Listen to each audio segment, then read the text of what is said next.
I'm planning on getting a lawyer, good for you, and doing this thoroughly because it would be a huge pain to mess it up. Yes. Given that this is Reddit, I figured I'd ask if a trademark was never granted for someone who applied for it. Right? Over a year ago, the request was refused.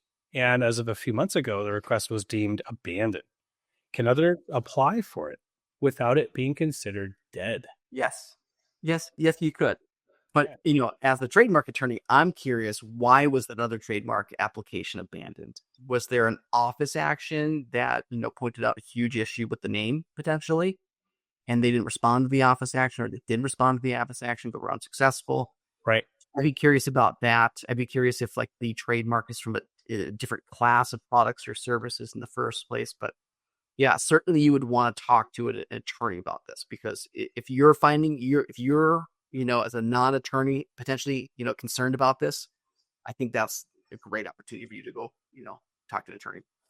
And is that all public? Can your, new attorney you're kind of going to pick up this abandoned idea, this concept, and claim, and move it forward? Is that? Yeah. So, yeah, I would be very worried about that, because, if you're seeing an application that was abandoned, right? One, is that third party who abandoned the application still in business and still operating using that name? If so, they might still have rights in that trademark, not at the application, but they might have rights that are, in common law or unregistered rights, both federally still and potentially in the state in which they're operating, or the states in which they're operating.